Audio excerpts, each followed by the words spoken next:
DSC ఆశావాదులకు స్వాగతం.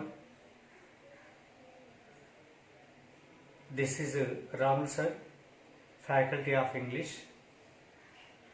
I have over 20 years experience to teach English for all competitive examinations like TET, DSC, Gurukula teachers, SSC, banking, SA and constables.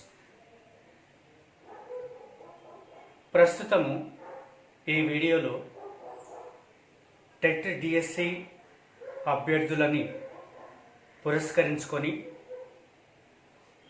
వారికి టెట్లో కానీ డిఎస్సిలో కానీ English లాంగ్వేజ్లో మంచి మార్కులు సాధించడానికి చేసేటటువంటి ప్రయత్నం. అంటే ప్రస్తుతము మనం తీసుకున్నటువంటి శీర్షిక ఏంటి అంటే English grammar syllabus for TET DSC examinations అనే శీర్షిక గురించి మనము కొన్ని నిమిషాలు డిస్కస్ చేసేటటువంటి అవసరం ఉంటుంది. ముఖ్యంగా ఏంటంటే ఆల్రెడీ టెట్ రాసినటువంటి అభ్యర్థులు ఉన్నారు, అందులో మెరిట్ వచ్చినటువంటి వాళ్ళు కూడా ఉన్నారు, కొత్తగా టెట్ రాయబోయేటటువంటి విద్యార్థులు కూడా ఉన్నారు. అంటే పాత వారికి మాత్రం ఉందంటే కొంతవరకు అవగాహన ఉంటుంది, కొత్తగా టెట్ రాయబోయేటటువంటి అభ్యర్థులకు కొంత అవగాహన ఉండదు, ఫోబియా కూడా ఉంటుంది. ముఖ్యంగా ఏంటంటే ఇంగ్లీష్ లాంగ్వేజ్, ఇంగ్లీష్ గ్రామర్ అంటేనే ఫోబియా. అది గుర్తుకుండదు, మర్చిపోతాము, అది రాదేమో అనేటటువంటి ఒక ఫీలింగ్ అనేది మనలో ఉంటుంది. అంటే అలాంటి ఫీలింగ్ అనేది పూర్తిగా నివృత్తి చేసి ఇంగ్లీష్ లాంగ్వేజ్లో కూడా బై మార్కులను సాధించగలుగుతాము అనే కాన్ఫిడెన్స్ని తీసుకొచ్చేటటువంటి ప్రయత్నమే ఈ యొక్క క్లాస్ యొక్క ఉద్దేశం.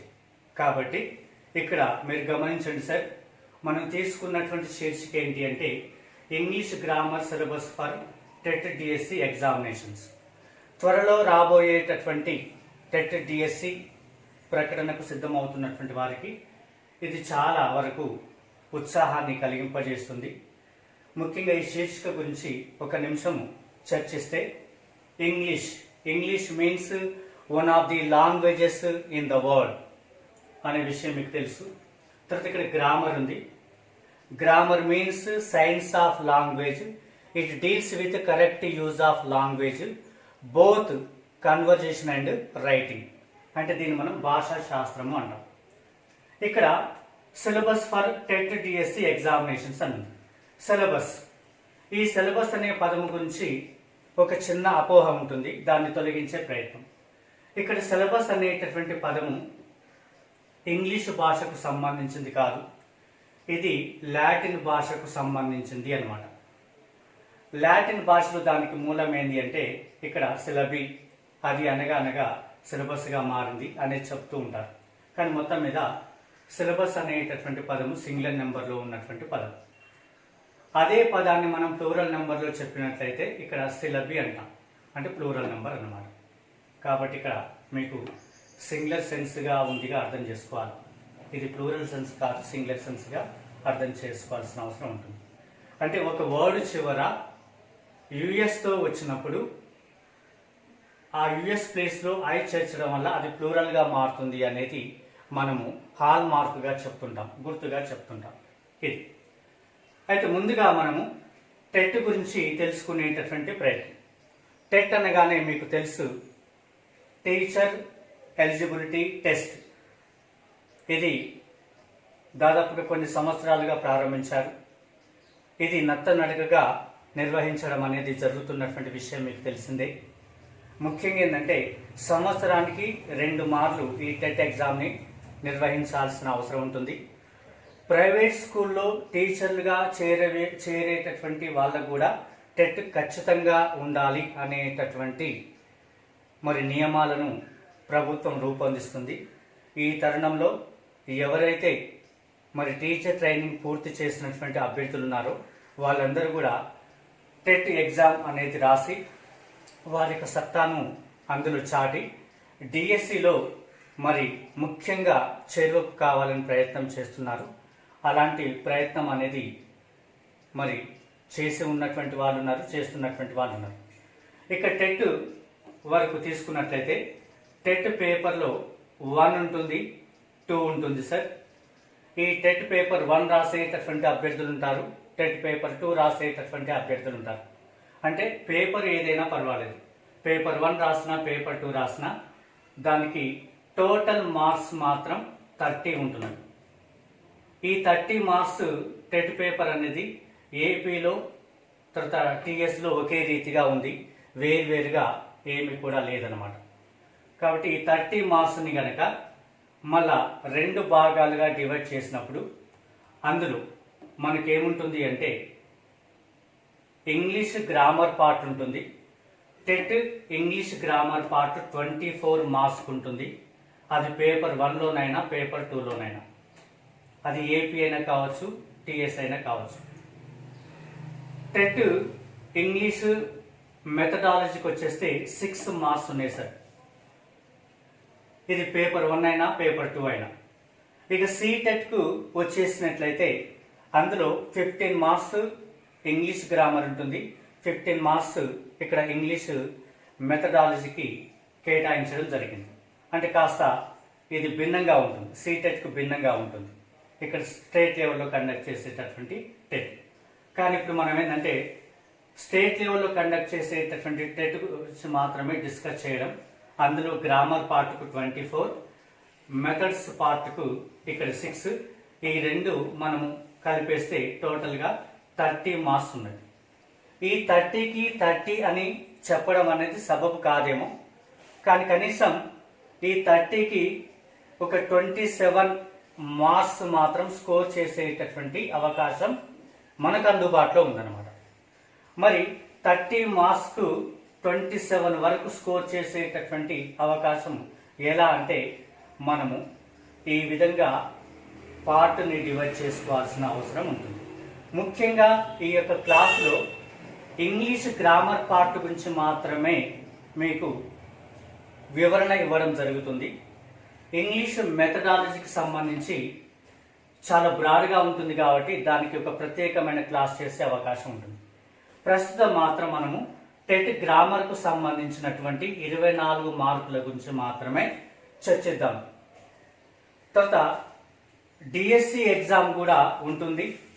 టెట్ తర్వాత డిఎస్సి నిర్వహించే అవకాశం ఉంటుంది. టెట్లో ఎవరైతే మంచి మార్కులు కేటాయిస్తారో, మరి పూర్తి స్థాయి మార్కులు కేటాయించినటువంటి అభ్యర్థులకు ఇక్కడ వెయిటేజ్ కూడా ఉంటుంది. టెట్లో మనము సాధించినటువంటి మార్కులని ఆధారంగా చేసుకొని డిఎస్సి ఎగ్జామినేషన్లో వెయిటేజ్ కూడా ఇచ్చేటటువంటి అవకాశం ఉంటుంది. మీరు ఎంత కష్టపడి ఎక్కువ మార్కులు టెట్ ఎగ్జామినేషన్లో సాధిస్తే అంతగా మీకు వెయిటేజీ డిఎస్సిలో కలుగుతుందిగా అర్థం చేసుకోవాల్సినటువంటి అవసరం ఉంటుంది. ఇక డిఎస్సి విషయానికి వచ్చినట్లయితే ముఖ్యంగా ఎస్జిటి గురించి ఇక్కడ డిస్కషన్ చేయడం ఉంటుంది.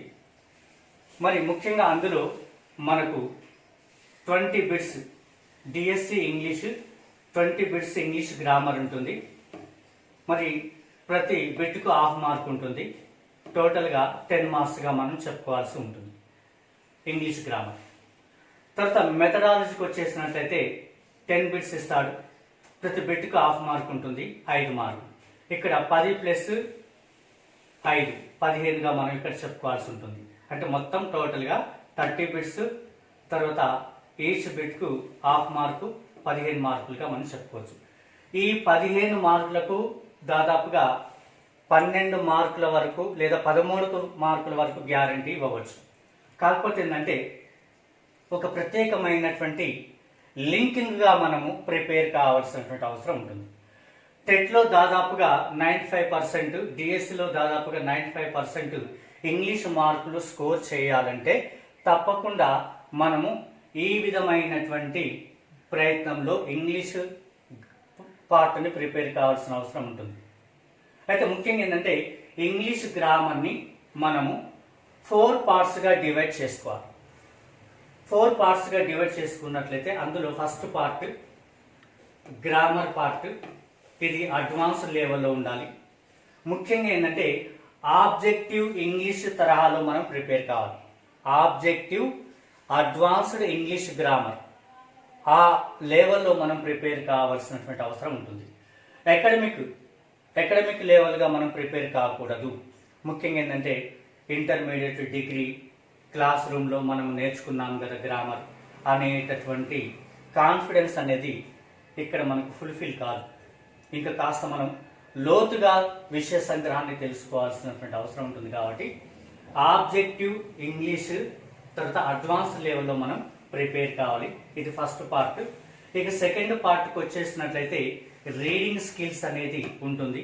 ఇది అతి కీలకమైనది, కాంపిటేటివ్ ఎగ్జామినేషన్కు అతి కీలకమైనది.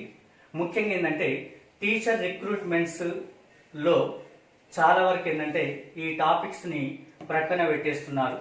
వీటిని కూడా మనము గ్రహించాల్సినటువంటి అవసరం ఉంటుంది. వీటి పట్ల సమగ్రమైనటువంటి ఆలోచన మనకు ఉండాల్సిన అవసరం ఉంటుంది. తర్వాత మూడో విషయానికి వచ్చేసినట్లయితే వెర్బల్ స్కిల్స్, వెకాబులరీ పార్ట్ అంటారు. ఇప్పుడు ఏంటంటే ఎక్కువగా కాంపిటేటివ్ ఎగ్జామినేషన్లో వెకాబులరీ పార్ట్కు చాలా వరకు ప్రియారిటీ ఉంది. 40% వెకాబులరీ పార్ట్కు అవకాశం ఇచ్చేటటువంటి ఆలోచన ఉంది. కాబట్టి వెకాబులరీ కూడా బాగా మనం డెవలప్ చేసుకోవాల్సిన అవసరం ఉంటుంది. ఇక ఫోర్త్ పార్ట్కి వచ్చేసినట్లయితే ఇక్కడ రైటింగ్ స్కిల్స్, ఇవి 4 భాగాలుగా చేసుకోవాలి. ముఖ్యంగా ఇక్కడ నేను బోర్డు పైన రూపొందించినటువంటి టాపిక్స్ ఏవైతే ఉన్నాయో అవి టెట్, డిఎస్సి అభ్యర్థులకు మాత్రమే. అంటే పరీక్షను బట్టి ఇక్కడ ఇంగ్లీష్ పార్ట్లో కొన్ని మార్పులు, చేర్పులు, కూర్పులు అనేవి సాధారణంగా ఉంటవి. కానీ ఇక్కడ నేను రూపొందించినటువంటి టాపిక్స్ ఏవైతే ఉన్నాయో అవన్నీ కూడా రాబోయేటటువంటి నోటిఫికేషన్కు దగ్గరగా సూట్ అవుతాయి అనేటటువంటి టీచింగ్ ఎక్స్పీరియన్స్తో నేను చెప్తున్నటువంటి విషయం. ఇక ఇక్కడ తీసుకున్నట్లయితే ఫస్ట్ పార్ట్కి వెళ్ళిపోదాము. అందులో ఇక్కడ చివరి అంశంగా నేను సూచించాను parts of speech. Parts of speech అనేది మనకి ఇంగ్లీష్ క్లాస్లో స్టార్టింగ్ చేస్తూ ఉంటారు. మరి ఒక్కొక్క మాస్టర్ ఒక్కొక్క రీతిగా క్లాస్ను ప్రారంభించేటటువంటి అవకాశం ఉంటుంది. సరే, ఏది ఏమైనా ఇంగ్లీష్ గ్రామర్ క్లాస్లో పార్ట్స్ ఆఫ్ స్పీచ్ అనేది అతి కీలకమైనదిగా మనం భావించాల్సినటువంటి అవసరం ఉంటుంది. కాకపోతే ఏంటంటే దాన్ని కాస్త లోతుగా చదవాల్సినటువంటి అవసరం ఉంటుంది. పార్ట్స్ ఆఫ్ స్పీచ్ అంటే మీకు తెలుసు, భాషా భాగములు అని తెలుగులో అంటాము. భాషించేటటువంటి భాషను భాగములుగా చేయటమే భాషా భాగములు అంటాము. తెలుగులో అయితే మనము వాటిని 5గా చెబుతుంటాము. నామవాచకము, సర్వనామము, విశేషణము, క్రియా విశేషణము, తర్వాత ఈ విధంగా చెప్పేటటువంటి అవకాశం ఉంటుంది. అలాగనే ఇంగ్లీష్ గ్రామర్కు వచ్చేసినట్లయితే పార్ట్స్ ఆఫ్ స్పీచ్ అంటే భాషా భాగములను తెలుగులో చెప్తాము. అయితే ముఖ్యంగా ఈ పార్ట్స్ ఆఫ్ స్పీచ్కి మనము 3 పాయింట్స్ చెప్పుకోవచ్చు. అందులో ఫస్ట్ ఏంటిది అంటే number 1, English words are divided into different kinds according to their usage they do in a sentence. They are nouns, pronouns, adjectives, verbs, adverbs, prepositions, conjunctions and interjections are called parts of speech. ఇది first పాయింట్గా మనం చెప్తుంటాము. Second point ఏంటంటే parts of speech are 8 in numbers. అంటే English భాషలో భాషా భాగములు 8 అనే సంఖ్యగా మనం చెప్తూ ఉన్నటువంటి విషయం. Parts of speech can be divided into 3 groups or 3 sections, namely number 1 noun section, number 2 verb section, number 3 other section. ఇక్కడ నౌన్ సెక్షన్లో కనుక వచ్చేసినట్లయితే నౌన్స్, ప్రొనౌన్స్, అడ్జెక్టివ్స్ ఈ మూడింటిని కలిపి మనం నౌన్ సెక్షన్గా చెబుతూ ఉంటాం. వెర్బ్ సెక్షన్ కనుక వచ్చేసినట్లయితే వెర్బ్స్, అడ్వర్బ్స్ కలిపి ఈ రెండింటిని వెర్బ్ సెక్షన్గా మనం చెప్తూ ఉంటాం. ఇక అదర్ సెక్షన్కి వచ్చేస్తే ప్రిపోజిషన్స్, కంజంక్షన్స్, ఇంటర్జెక్షన్స్ ఈ మూడింటిని కలిపి అదర్ సెక్షన్స్గా మనం చెప్తూ ఉంటాం. According to ancient English we have to be followed parts of speech are 8 in numbers. అంటే మనము బేసిక్ నుండి చదువుతున్నప్పుడు స్కూల్లో కానీ కాలేజీలో కానీ ఇప్పుడు మనం తర్ఫీదు పొందుతున్నటువంటి క్లాసులు కానీ పార్ట్స్ ఆఫ్ స్పీచ్ అనగానే 8 అని చెప్తూ ఉంటారు. అంటే అప్పుడైనా ఇప్పుడైనా 8గా చెప్తూ ఉన్నటువంటి విషయం.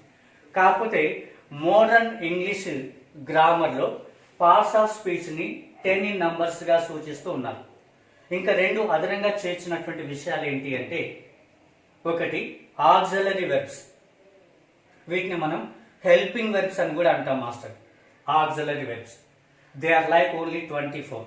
am, is, are, was, were, do, does, did, have, has, had, shall, will, can, may, should, would, could, might, must, ought to, need, do, dare, use. ఇవి 24గా మనం చెప్పుకోవచ్చు. ఈ 24 వర్డ్స్ని మళ్ళీ 3 క్లాసిఫికేషన్గా మనం చెప్పుకుంటాం. ప్రైమరీ ఆక్సిలరీస్ అని, మోడల్ ఆక్సిలరీస్ అని, సెమీ మోడల్ అని మనం అలా చెప్పే అవకాశం ఉంటుంది. వీటి గురించి మనం ప్రత్యేకంగా క్లాస్లో డిస్కస్ చేయడం అనేది జరుగుతూ ఉంటుంది. ఇది ఇక్కడ ఉన్నటువంటి విషయం. అయితే ఇంకొక అంశాన్ని కూడా ఇందులో చేర్చారు, అది ఆర్టికల్స్ అన్నమాట. ఈ ఆర్టికల్స్ అనేది విశ్లేషణపూర్వకంగా వివరించడం లేదు అనేది కొంతవరకు అపోహ, భాషా శాస్త్రవేత్తలకు అపోహ. కాబట్టి దాన్ని నిగూఢరించి చర్చించాలనే అంశంతోనే ఇందులో చేర్చడం అనేది జరిగింది. అంటే మనం చెప్పుకున్నటువంటి 8తో పాటు +2 ఏమొచ్చాయంటే ఆక్సిలరీ వెర్బ్స్, ఇది 9గా ట్రీట్ చేయాలి. నెంబర్ 10గా ఏంటంటే ఆర్టికల్స్గా మనం ట్రీట్ చేయాలి. అప్పుడు పార్ట్స్ ఆఫ్ స్పీచ్ 10గా ఉంటుంది. కొన్ని రకాల పుస్తకాల్లో, తెలుగు అకాడమీ రూపొందించినటువంటి పుస్తకాల్లో 9 అని కూడా సూచించడం అనేది జరిగింది. ఏది ఏమైనా కానీ కాలానికి అనుగుణంగా భాషలో వస్తున్నటువంటి మార్పులను, చేర్పులను మనం స్వాగతించాల్సిన అవసరం ఎంతైనా ఉంటుంది. ఓకే, కాబట్టి పార్ట్స్ ఆఫ్ స్పీచ్ని మీరు బ్రాడ్గా తెలుసుకునేటటువంటి అవకాశం ఉంటుంది. మీరు నా యొక్క వీడియోలు కనుక మీరు గమనించినట్లయితే, రెగ్యులర్గా వాచ్ చేసినట్లయితే మీకు విషయ సంగ్రహం అనేది ఎనాలిటికల్గా తెలిసేటటువంటి అవకాశం ఉంటుంది. ఇక్కడ నేను దీని గురించి ఎక్కువగా వివరించలేదు, ఎందుకంటే సమయ భావన అనేది ఉంటుంది కాబట్టి. అయితే ముఖ్యంగా ఏంటంటే ఇక్కడ మనము లోతుగా తెలుసుకోవాల్సినటువంటి విషయాలు, మనకు తెలిసినటువంటి ఏదో బుక్లో రూపొందించినటువంటి విషయాలే కాకుండా ఇంగ్లీష్ భాషా శాస్త్రములో పార్ట్స్ ఆఫ్ స్పీచ్కు ఉన్నటువంటి ప్రత్యేకత గురించి మనము ప్రత్యేకంగా తెలుసుకోవాల్సిన అవసరం ఉంటుంది. అప్పుడే మనము కాంపిటేటివ్ ఎగ్జామినేషన్ ఫేస్ చేసి అందులో సక్సెస్ని పొందే అవకాశం అనేది ఉంటుంది. ఇక మామూలుగా ఏంటంటే ఇంగ్లీష్ లాంగ్వేజ్ అంటే ఫోబియా అని మీకు నేను చెప్పాను. కాబట్టి బేసిక్ మనం స్టార్టింగ్ నుండి నేర్చుకున్నట్లయితే ఈ విధమైనటువంటి ఆలోచన భావంతో వెళ్ళాలి sir. First, what is A sentence? వాక్యము అంటే ఏమిటి? మీకు ఆల్రెడీ డెఫినేషన్ తెలిసి ఉన్నప్పటికీ మళ్ళీ దాని గురించి డెఫినేషన్ తెలుసుకోవాలి. A group of words that makes complete sense is called a sentence. For example తీసుకున్నట్లయితే Sita is going to college. Sita అనే బాలిక కళాశాలకు వెళుతూ ఉన్నది. నెక్స్ట్ ఎగ్జాంపుల్ తీసుకున్నట్లయితే Mohan works very hard. Mohan చాలా కష్టపడి పనిచేస్తున్నాడు. ఇట్లా ఈ విధంగా అర్థవంతమైనటువంటి వాక్యం యొక్క సమూహము మనం చెబుతూ ఉంటాము. కాబట్టి వాక్యం అంటే ఏంటి? ఒక వాక్యానికి 4 ఇంపార్టెంట్ పాయింట్స్ ఉంటాయి సార్. ఈ 4 ఇంపార్టెంట్ పాయింట్స్ కనుక మనం తెలుసుకున్నట్లయితే మనకు దీని గురించి పూర్తి అవగాహన అనేది వస్తూ ఉంటుందన్నమాట. అర్థవంతమైన వాక్యంలో ఉండేటటువంటి పదాలు సబ్జెక్ట్ వర్డ్గా, వెర్బ్ వర్డ్గా, ఆబ్జెక్ట్ వర్డ్గా మనం ట్రీట్ చేస్తూ ఉంటాం. Subject means doer of the action, కర్తపదం. Verb means action word or doing word, క్రియాపదం. Object means receiver of the action, అంటే చేసిన పని యొక్క ఫలితాన్ని ఇక్కడ పొందేటటువంటి విషయం. పని చేసేవాడు కర్త, పనిని సూచించేది క్రియ, పనిని అనుభవించేది కర్మ. ఈ 3 పదాలు కనుక ఒక క్రమంలో ఉండి బిగినింగ్ క్యాపిటల్, చివర ఫుల్ స్టాప్ ఉన్నట్లయితే దాన్ని అర్థవంతమైన వాక్యంగా మనం చెప్పుకుంటాం. దాని గురించి మీకు ప్రత్యేకంగా క్లాస్లో ఇక్కడ ఎక్స్ప్లెయిన్ చేయడం జరుగుతుంది. నెక్స్ట్ తర్వాత దీనికి లింక్గా ఉన్నటువంటి విషయం ఏంటంటే కైండ్స్ ఆఫ్ సెంటెన్సెస్, వాక్యముల యొక్క రకములు. ఇందులో మనం ఇంకొక విషయాన్ని కూడా తీసుకునే అవకాశం ఉంటుంది. ఇక్కడ సెంటెన్స్ ఎనాలిసిస్ అనేటటువంటి విషయాన్ని కూడా అది ప్రత్యేకంగా చర్చించే అవకాశం ఉంటుంది. కైండ్స్ ఆఫ్ సెంటెన్సెస్ అనేది కూడా మనం తెలుసుకోవాలి సార్. మనం ఇంగ్లీష్ భాషని అధ్యయనం చేస్తున్నప్పుడు రకరకాల వాక్యములతో విషయ సంగ్రహం పేర్చబడుతుంది. మరి ఇది ఏ రకమైన వాక్యము, దీని యొక్క లక్షణాలు ఏంటి అని మనము గ్రహించాల్సిన అవసరం ఉంటుంది. ఇక్కడ కైండ్స్ ఆఫ్ సెంటెన్సెస్ గురించి మనము బ్రాడ్గా తెలుసుకున్నట్లయితే ప్రస్తుతం ఏంటంటే medium of instruction English medium బోధన అనేది ఎక్కువగా స్వీకరించబడుతుంది. కాబట్టి దాని ప్రకారంగా మనము ఇంగ్లీష్ మీడియం ఫాలోయింగ్ అనేది ఎక్కువగా చేయాలి. ఒక ఇంగ్లీష్ మీడియం విద్యార్థి ఇంగ్లీష్ భాషను ఎంతైతే అనర్గళంగా స్వీకరిస్తాడో తెలుగు మీడియం విద్యార్థులమైనటువంటి మనము అంతే వేగవంతంగా విషయ సంగ్రహాన్ని స్వీకరించాలి.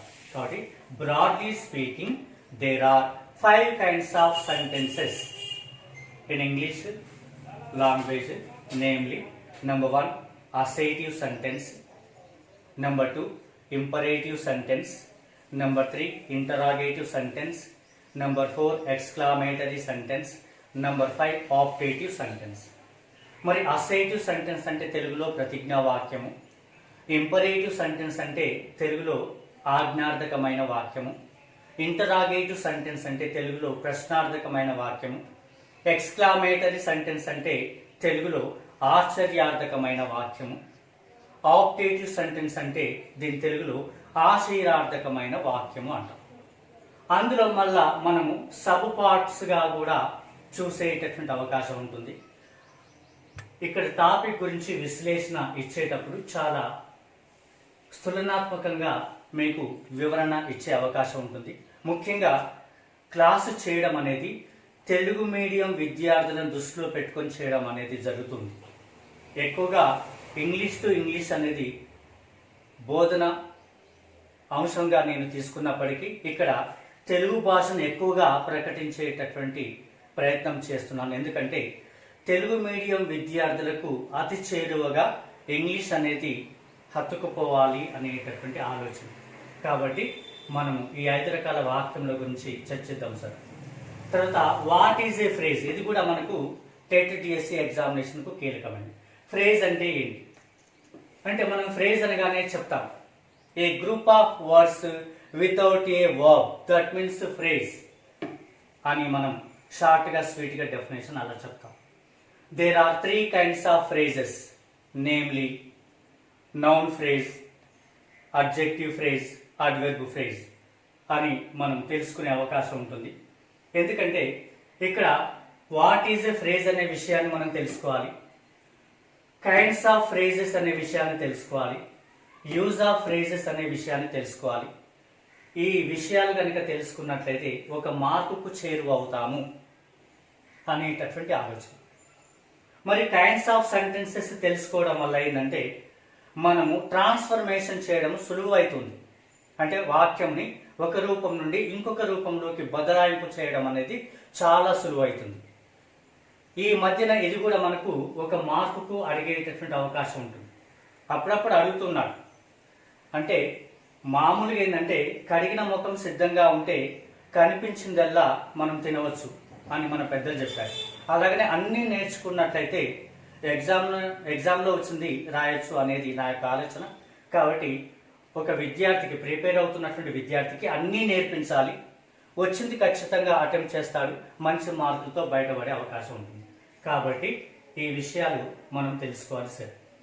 దీని తర్వాత నెక్స్ట్ 5వ అంశం ఏంటంటే సబ్జెక్ట్ అండ్ ప్రెడికేట్. ఒక సింపుల్ సెంటెన్స్ని కనుక చూసినట్లయితే సింపుల్ సెంటెన్స్ని 2 partsగా మనం డివైడ్ చేస్తాము.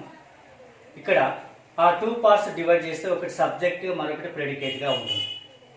Yes, a simple sentence made up of 2 parts, in that one of the parts is subject and other is predicate. Subject plus predicate, it becomes a complete sentence. That's why we must learn this topic, subject and predicate. మనకు ఒక వాక్యం ఇచ్చేసే వాక్యము క్రింది భాగంలో ఒక చోట underline చేస్తారు. ఈ అండర్లైన్ చేసిన పార్ట్ సబ్జెక్టా ప్రెడికేటా అని మనకు ఆప్షన్లో అడిగేటటువంటి అవకాశం కూడా ఉంటుంది.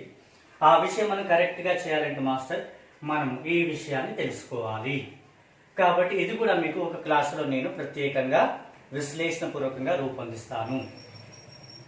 తర్వాత ఆక్సిలరీ వెర్బ్స్, వీటినే మనము హెల్పింగ్ వెర్బ్స్ అంటాము. వీటిని ఇంకో రకంగా మనము అనామలస్ వెర్బ్స్ అంటాము. ఆక్సిలరీ వెర్బ్స్ అని కూడా మనం చెప్పుకోవచ్చు. ఇవి సంఖ్యలో కనుక చూసినట్లయితే టోటల్గా 24గా మనం చెప్పుకోవచ్చు అనమాట. ఈ 24 అనేవి ముఖ్యంగా ఇంగ్లీష్ భాషను శాసిస్తున్నాయిగా మనం చెప్పుకోవాల్సి ఉంటుంది. ఈ 24 వర్డ్స్ని మనము చూసినట్లయితే ఇక్కడ be form and its derivations, do form and its derivations, have form and its డెరివేషన్స్గా మనం చెప్పుకుంటాం. ఈ be derivations, do derivations, have derivations ఇవి మొత్తం కూడా మనకు 11 ఉంటాయి సార్. వీటిని ప్రైమరీ ఆక్సిలరీ వెర్బ్స్గా మనం చెప్పుకుంటాము. ఆ తర్వాత next remaining modal auxiliary verbs కూడా ఉంటాయి.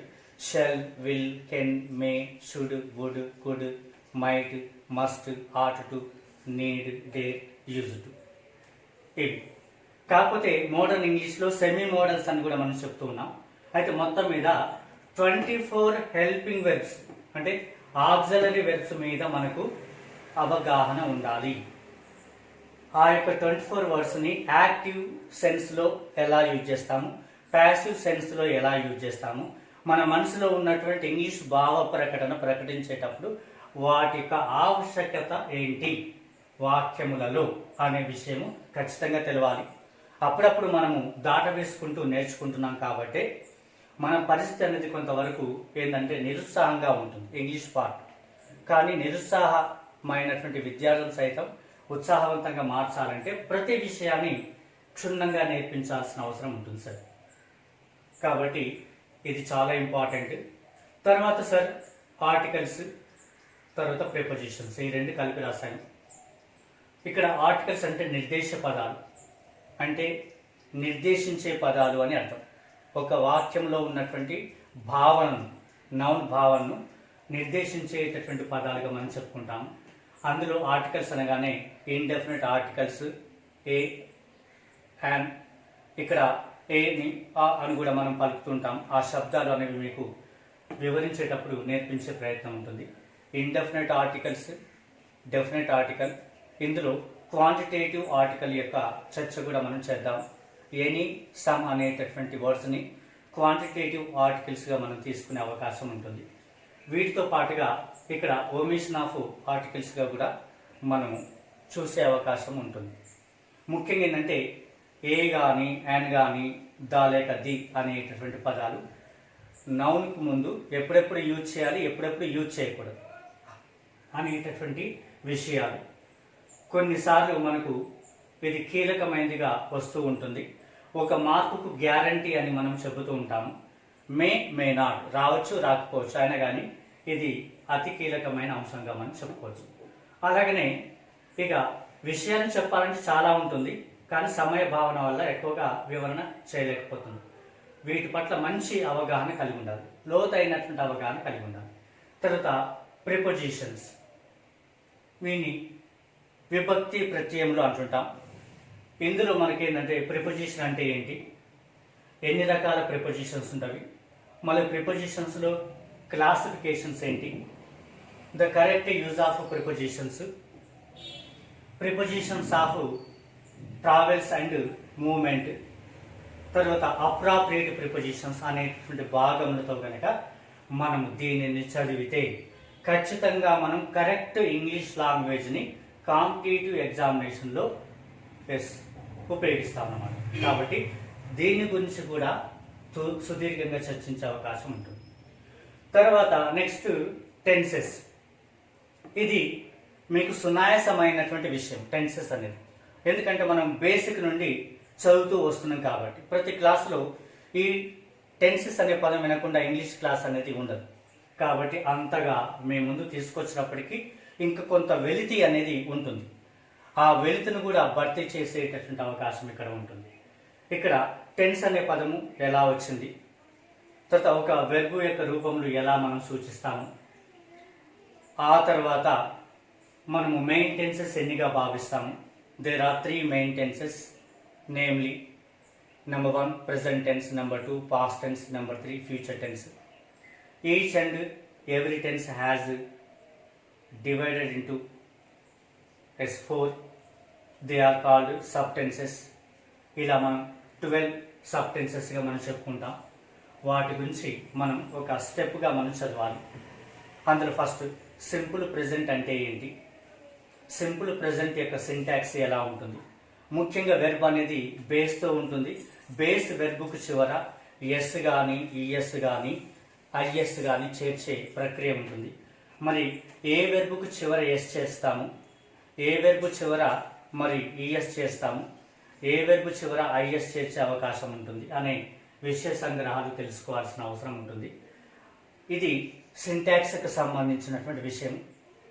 Syntax means order of words. తర్వాత నెక్స్ట్ ఏంటంటే ఫార్మేషన్.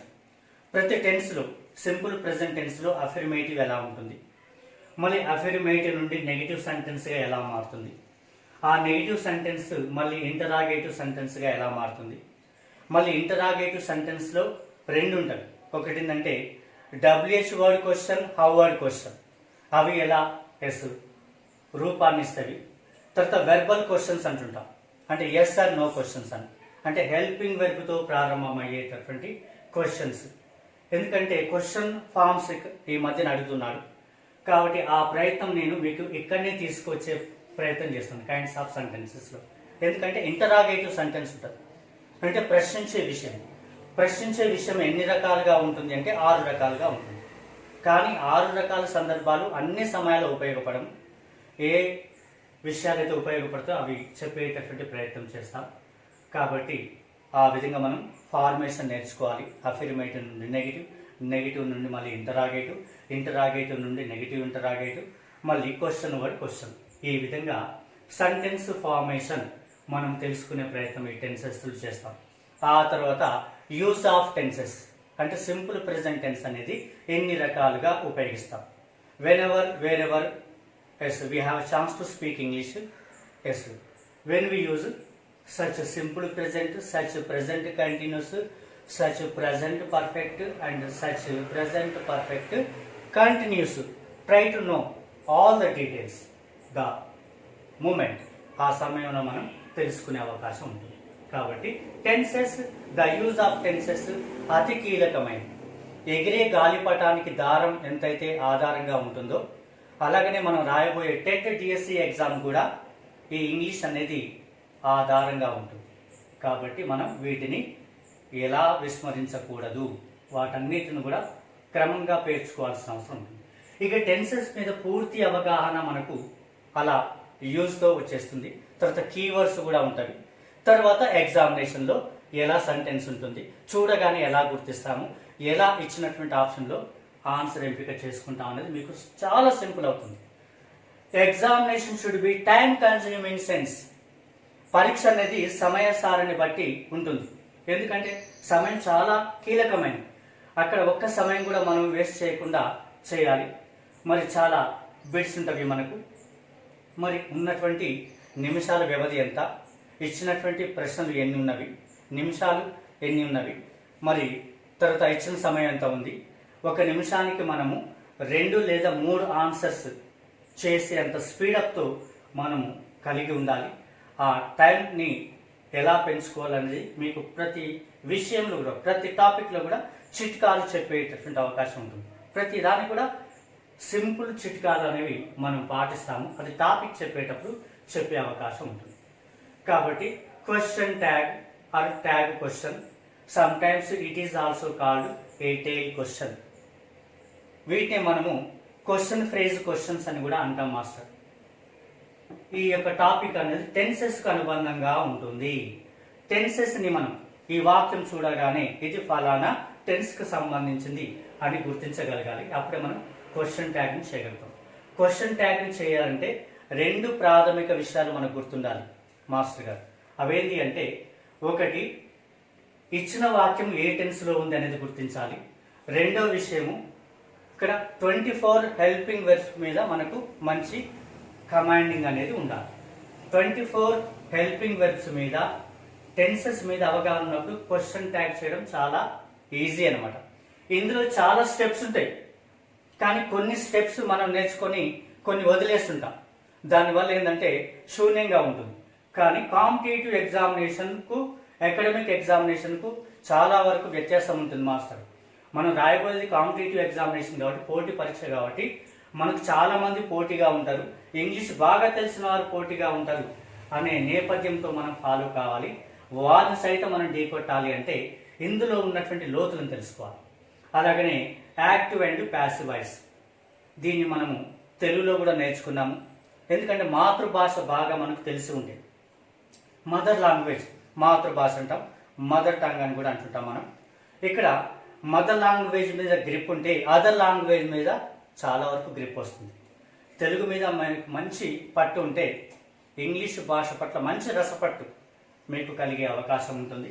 కాబట్టి కర్తని వాక్యము మరియు కర్మని వాక్యము అంటుంటాం. ముఖ్యంగా ఇక్కడ దీన్ని ప్రారంభించేటప్పుడు మనము ట్రాన్సిటివ్ వెర్బ్, ఇంట్రాన్సిటివ్ వెర్బ్ గురించి డిస్కస్ చేయాలి sir. Transitive verb, intransitive verb గురించి డిస్కస్ చేయకుండా ఈ టాపిక్లోకి మనం వెళ్ళిపోకూడదు. ఎందుకంటే భావి భారత పౌరులను తయారు చేసేటటువంటి ఉపాధ్యాయులు మనం కాబట్టి ప్రతి అంశం పట్ల మనకు సమగ్రమైన ఆలోచన ఉండాలి. కాబట్టి వాక్యం చూడగానే ఇది ట్రాన్సిటివ్ వెర్బ్, వాక్యం చూడగానే ఇది ఇంట్రాన్సిటివ్ వెర్బ్. ట్రాన్సిటివ్ వెర్బ్కు మాత్రమే యాక్టివ్ వాయిస్ నుండి ప్యాసివ్ వాయిస్కు మార్చే అవకాశం ఉంటుంది. ఇంట్రాన్సిటివ్ వెర్బ్కు యాక్టివ్ వాయిస్ నుండి ప్యాసివ్ వాయిస్కు మార్చే అవకాశం ఉండదు. మళ్ళీ ట్రాన్సిటివ్ వెర్బ్ని కనుక చూసినట్లయితే monotransitive verb, ditransitive verb, complex transitive verb అని ఉంటాయి. అవన్నీ విషయాలు ఇక్కడ మనం తెలుసుకుంటాం. ఇందులో అనేక రకాల మోడల్స్ మనకు కనిపిస్తూ ఉంటాయి. వాటన్నిటిని కూడా మనం నేర్చుకున్నట్లయితే ఏ మోడల్ వస్తే మనం రాయడం చేస్తాం, ఆ మోడల్ చేస్తాం. కాకపోతే ఏంటంటే ఇక్కడ చాలా ఈజీ కాంపిటేటివ్ ఎగ్జామినేషన్లో మనము మార్కులు స్కోర్ చేయడం. ఎందుకంటే ప్రశ్న ఇచ్చి కింద 4 ఇస్తున్నాడు. ఇచ్చినటువంటి 4 2 ఎలిమినేషన్ చేసుకొని ఆ మిగతా 2 ఆన్సర్స్లో ఏది కరెక్ట్ చేయడం అనేది చాలా వరకు సునాయాసం. కాకపోతే కొంతవరకు మనము ఇక్కడ మానసిక ఒత్తిడికి గురై మనము మర్చిపోయి మనము ఇబ్బంది పడుతున్నాం, అంతే తప్పేం లేదు. కాకపోతే ఏంటంటే ఐ కెన్, నేను చేయగలను అనే సామర్థ్యంతో వెళ్ళేటటువంటి అవకాశం ఉంటుంది. అలా ఇక యాక్టివ్ వాయిస్, ప్యాసివ్ వాయిస్ మనం ఈజీగా చేయగలుగుతున్నామంటే దాంతోపాటుగా ఇది కూడా టెన్సెస్కి సంబంధించినటువంటి అంశం. డైరెక్ట్ అండ్ ఇండైరెక్ట్ స్పీచ్, ప్రత్యక్ష మరియు పరోక్ష సంభాషణ. ఒక వాక్యం చూడగానే వాక్యంలో కొంత భాగానికి ఇన్వర్టెడ్ కామాస్ ఉంటుంది. ఆ ఇన్వర్టెడ్ కామాస్ను బట్టి మనం దాన్ని డైరెక్ట్ స్పీచ్ అంటాం. డైరెక్ట్ స్పీచ్లో ఉన్నటువంటి సెంటెన్స్ని 2 భాగములుగా చేసినట్లయితే ఇన్వర్టెడ్ కామాస్లో ఉన్నటువంటి పార్ట్ని మనము రిపోర్టెడ్గా పరిగణిస్తాము. ఇన్వర్టెడ్ కామాస్ లేకుండా ఉన్నటువంటి భాగాన్ని రిపోర్టింగ్గా పరిగణిస్తాము. రిపోర్టింగ్, రిపోర్టెడ్ ఆ రెండింటి మధ్యన మనకు కామా ఉండే అవకాశం ఉంటుంది.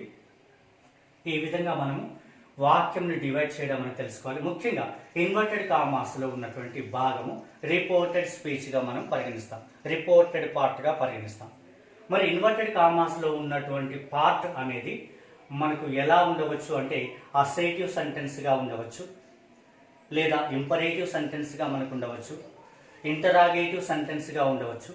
ఇంటరాగేటివ్ సెంటెన్స్లో మళ్ళీ క్వశ్చన్ వర్డ్ క్వశ్చన్ ఇవ్వచ్చు, లేదా హెల్పింగ్ వెర్బ్తో స్టార్ట్ అయినటువంటి ఎస్ ఆర్ నో క్వశ్చన్ అయినా ఇవ్వవచ్చు. తర్వాత ఎక్స్క్లామేటరీ సెంటెన్స్ లేదా ఆప్టేటివ్, కొన్నిసార్లు బిగిన్స్ విత్ లెట్ అనేటటువంటి విషయంగా కూడా మనకు అడిగేటటువంటి అవకాశం ఉంటుంది. ముఖ్యంగా ఇన్వర్టెడ్ కామాస్లో, డైరెక్ట్ స్పీచ్లో ఇన్వర్టెడ్ కామాస్లో ఉండేటటువంటి sentences assertive sentence, imperative, interrogative, exclamatory, optative, begins with let అంటే లెట్తో ప్రారంభమైనటువంటి వాక్యం అయి ఉండొచ్చు. ఏ విధంగా ఇచ్చినా చూడగానే మనం గుర్తించి చేసే అవకాశం ఉంటుంది. అంటే మనకు ఈ టాపిక్ పైన కూడా అవగాహన ఉండాలి. ఇక్కడ నేర్చుకున్నాం కాబట్టి ఇది చేసేటప్పుడు ఈజీ అయిపోతుంది. ఎస్ ఇంతేనా అనేటటువంటి రీతిగా మనకు అనిపిస్తుంది. కాకపోతే ఏంటంటే ఇంగ్లీష్ అనేది మనం లింకింగ్గా ఫాలోయింగ్ చేయాల్సిన అవసరం ఉంటుంది మాస్టర్ గారు. తర్వాత నెక్స్ట్ ఏంటంటే టెన్సెస్ ఇన్ కండిషనల్, అంటే ఇంగ్లీష్ లాంగ్వేజ్లో, ఇంగ్లీష్ గ్రామర్లో షరతును సూచించే వాక్యంలని టెన్సెస్ ఇన్ కండిషన్స్ అంటాము. అయితే ఇందులో మనం ముఖ్యంగా ఏంటంటే టైప్ 1 కండిషన్, దీన్ని ప్రాబబుల్ కండిషన్ అంటాం. టైప్ 2 కండిషన్, దీన్ని ఇంప్రాబబుల్ కండిషన్ అంటాం. టైప్ 3 కండిషన్, దీన్ని మనం అన్ఫుల్ఫిల్డ్ కండిషన్ అంటాం. ఎస్, ఈ విధంగా మనకు కండిషన్ సెంటెన్సెస్ యూజింగ్ ఇఫ్, అంటే ఇఫ్తో కూడుకున్నటువంటి పదముతో ప్రారంభమయ్యేటటువంటి వాక్యములను టెన్సెస్ ఇన్ కండిషన్గా మనం చెప్పవచ్చు. ఇంకా కనుక మనం లోతుగా చూస్తే 0 condition, type 1 condition, type 2 condition, type 3 condition, అందులో సబ్ పార్ట్ ఇమాజినరీగా కూడా మనం చూసే అవకాశం ఉంటుంది. అప్పుడప్పుడు వాక్యము అటు ఇటు ఇటు అటు తిప్పేసి ఇస్తూ ఉంటాడు. తిప్పేసినప్పుడు మనం కన్ఫ్యూజ్ అవుతాం. There is no confusion at all to do that kind of sentences in that examination. Examination మనం చేసేటప్పుడు ఎలాంటి కన్ఫ్యూజన్కు గురి కాకుండా, స్ట్రెస్ కాకుండా చెప్పే అవకాశం ఉంటుంది. ఇవన్నీ కూడా టెన్సెస్కు లింక్ అప్ అయి ఉంటాయి మాస్టర్ గారు, మీరు గ్రహించండి. తర్వాత డిగ్రీస్ ఆఫ్ కంపారిజన్, ఇది అబ్జెక్టివ్లో ఒక పార్ట్గా మనం చెప్పుకోవాల్సినటువంటి విషయం. దీన్ని ఇక్కడ మనం ఏమంటుంటామంటే విశేషణాన్ని పోల్చి చెప్పేటటువంటి ప్రక్రియ అంటుంటాం. There are 3 kinds of degrees, namely number 1 positive degree, number 2 comparative degree, number 3 superlative degree. Positive degree అంటే ఏంటి? వాక్యంలో ఉన్నటువంటి కర్తను ఎవరితో పోల్చకుండా సహజమైన గుణాన్ని చెప్పడం. మరి కంపారిటివ్ డిగ్రీ అంటే ఏంటి? వాక్యంలో ఉన్నటువంటి కర్తను మరొక కర్తతో పోల్చి చెప్పేటటువంటి ప్రయత్నం, ఒక కర్తతో మాత్రమే పోల్చి చెప్పేటటువంటి ప్రయత్నం, దాన్ని కంపారిటివ్ అంటాం. మరి సూపర్లేటివ్ డిగ్రీ అంటే ఏంటి? వాక్యంలో ఉన్నటువంటి కర్తను అంటే సబ్జెక్ట్ని ఎక్కువ ఇక కర్తలతో పోల్చి చెప్పేటటువంటి ప్రక్రియ, దాన్ని పాజిటివ్, కంపారిటివ్, సూపర్లేటివ్ అని 3 degrees అని చెప్తూ ఉంటాం. మళ్ళీ అందులో ఇంటర్చేంజెస్ చేసేటప్పుడు ఒక వాక్యాన్ని ఇంకొక వాక్యంలోకి, అంటే ఒక డిగ్రీ నుంచి ఇంకొక డిగ్రీలోకి మనం ట్రాన్స్ఫార్మ్ చేసేటప్పుడు అందులో 6 మోడల్స్ ఉంటాయి సార్. ఈ 6 మోడల్స్ మనం ఫాలో చేయాల్సి ఉంటుంది. ఆ సమయంలో మనం ఇక్కడ మరొక అంశాన్ని కూడా ప్రస్తావించాల్సి ఉంటుంది. అదేంటి అంటే syllables. What is A syllables? How many types of syllables? Monosyllabic, disyllabic, ఇలా మనం సిలబుల్స్ గురించి కూడా నేర్చుకునే అవకాశం. ఇది మనం అకాడమిక్ అంటే ఇంటర్మీడియట్ డిగ్రీ చదివేటప్పుడు సిలబుల్స్ పైన, యాక్సెంట్ మార్క్ పైన మనకు గతంలో అవగాహన ఇచ్చారు, మర్చిపోయి ఉంటాం. ఆయన కానీ మళ్ళీ సిలబుల్స్ ఒకసారి మనం నెమరు వేసుకోవాలి. నెమరు వేసుకున్నట్లయితే మరి ప్రశ్న వచ్చినా మనం చేయగలుగుతాము. దాంతోపాటుగా ఇక్కడ ఒక అబ్జెక్టివ్ వర్డ్ ఎన్ని సిలబుల్స్లో ఉంది, మనం దాన్ని ఎలా మార్చుకునే అవకాశం ఉంటుంది అనేది సులభంగా ఉంటుంది. కాబట్టి we have to be noted about syllables. Okay, తర్వాత సబ్జెక్ట్ అండ్ వెర్బ్ అగ్రిమెంట్, ఇది కీలకమైనది సార్ కాంపిటేటివ్ ఎగ్జామినేషన్లో. వీటిపైన కూడా మనకు అడుగుతున్నారు కాబట్టి కీలకము. దీన్ని ఎట్టి పరిస్థితుల్లో కూడా మనం దూరం పెట్టొద్దు, తప్పకుండా మనం నేర్చుకోవాలి. కాకపోతుందంటే ఒక్కొక్క దాంతో లింకప్ అయి ఉంటుంది కాబట్టి వాక్యాన్ని మనము విడగొట్టేటటువంటి విషయానికి సిద్ధంగా ఉండాలి. మళ్ళీ ఆర్డర్గా పేజ్ చేసేటటువంటి అవకాశం కూడా ఉండాలి. అంటే విడగొట్టడము, పడగొట్టడం అంటే ముఖ్యంగా ఏంటంటే మీకు తెలిసిన విషయం ఏంటంటే పడగొట్టడం అనేది చాలా ఈజీ, కానీ కలిపేయడం అనేది చాలా కష్టము అనే విషయం. ఎందుకంటే తప్పు చేయడం చాలా ఈజీ, కానీ ఉప్పు చేయడమే కొంచెం కష్టంతో కూడుకున్నటువంటి విషయము. కాకపోతే ఏంటంటే సబ్జెక్ట్ అండ్ వెర్బ్ అగ్రిమెంట్ మనం కరెక్ట్ ఫాలోయింగ్ చేయాలంటే దీనికి కొన్ని రూల్స్ అండ్ రెగ్యులేషన్స్ ఉంటాయి. వాక్యంలో ఉన్నటువంటి కర్త ఎలా ఉంటే వెర్బ్ ఎలా ఉండాలి అనే విషయాలు నిర్దేశించబడతాయి. నెంబర్ కూడా నిర్దేశించబడుతుంది. ఇంకా చాలా రకాల విషయాలు ఇందులో ఉంటాయి. ఆ విషయాలన్నీ కూడా మీకు కొన్ని పాయింట్స్గా, నెంబర్ ఆఫ్ పాయింట్స్గా మీకు ఇక్కడ వివరించే అవకాశం ఉంటుంది. దానితో పాటు అతి కీలకమైన విషయం ఏంటంటే next syntax. What the meaning of syntax? Syntax means order of words. అంటే ఒక వాక్యము తయారు చేసేటప్పుడు స్ట్రక్చర్, నిర్మాణం, వాక్య నిర్మాణం అనేది మనకు తెలవాల్సినటువంటి అవసరం ఉంటుంది. ఒక వాక్యం నిర్మించాలంటే సబ్జెక్ట్, వర్బ్, ఆబ్జెక్ట్ అంటాం. అదే కాకుండా ఇంకా మధ్యన ఏ పదాల చేరువ వస్తుంది అనే విషయం సింటాక్స్. దాన్ని బట్టి మనము సబ్జెక్ట్ అండ్ వెర్బ్ అగ్రిమెంట్ చేయడం చాలా సులువు అవుతుంది. కాబట్టి ప్రతి విద్యార్థి కూడా సింటాక్స్ నేర్చుకోవాల్సిన అవసరం ఎంతైనా ఉంటుంది. నెక్స్ట్ తర్వాత simple, complex and compound sentences. దీన్ని మనం సెంటెన్స్ ఎనాలిసిస్ అంటాం సార్. వాక్యపు యొక్క విశ్లేషణ, వాక్యాన్ని విశ్లేషించడం. సింపుల్ సెంటెన్స్ అనగానే ఎలా, మళ్ళీ సింపుల్ సెంటెన్స్ అంటే మన అందులో ఉండే లక్షణాలు ఏంటి, కాంప్లెక్స్ సెంటెన్స్ అని చూడగానే ఎలా గుర్తించాలి, కాంపౌండ్ సెంటెన్స్ అని చూడగానే ఎలా గుర్తించాలి, అంటే చూడగానే ఎలా గుర్తించాలి, సింపుల్ సెంటెన్స్ని ఎలా, కాంప్లెక్స్ సెంటెన్స్ని ఎలా, కాంపౌండ్ సెంటెన్స్ని ఎలా గుర్తించాలి అనే విషయాలు మనం తెలుసుకోవాలి. అయితే ముఖ్యంగా ఏంటంటే సెంటెన్స్ సింథసిస్, వాక్య సంయోగము, వాక్యం లేక సంయోగము అనేది మనం తెలుసుకోవాలంటే పార్ట్స్ ఆఫ్ స్పీచ్లో మనం ఖచ్చితంగా ఇక్కడ కంజంక్షన్స్ అనేది చదువుతాం. కంజంక్షన్స్ అంటే సముచ్చయం, విడివిడిగా ఉన్నటువంటి అర్థవంతమైన వాక్యములను ఇంకా అర్థవంతంగా తయారు చేసేటటువంటి ప్రక్రియ. మరి what is a conjunction, how many types of conjunctions అని తెలుసుకున్నట్లయితే అందులో coordinating conjunctions, subordinating conjunctions, correlative conjunctions, compound conjunctions అనే విషయం పైన సమగ్రమైన ఆలోచన ఉన్నప్పుడు ఈ simple, complex and compound sentence చేయడం ఈజీ అవుతుంది. ఒక రకంగా ఇది మనము కైండ్స్ ఆఫ్ సెంటెన్సెస్ ఒక పార్ట్గా భావించవచ్చు. అప్పుడప్పుడు టైప్స్ ఆఫ్ సెంటెన్సెస్ అని కూడా అంటారు. Kinds of sentences, types of sentences. అందులో ముఖ్యంగా ఏంటంటే మెయిన్ క్లాజ్, సబార్డినేట్ క్లాజ్, ఇవన్నీ కూడా మనం వాక్యం యొక్క విశ్లేషణలో తెలుసుకోవాలి. దీంట్లో చాలా స్టెప్స్ ఉంటాయి. ఆ స్టెప్స్ అనేవి మీకు పట్టికల ద్వారా కూడా రూపొందించేటటువంటి అవకాశం ఉంటుంది. ఇది ముఖ్యంగా కాంపిటేటివ్ ఎగ్జామినేషన్లో 2 నుండి 3 మార్కులకు అడిగే అవకాశం ఉంటుంది మాస్టర్.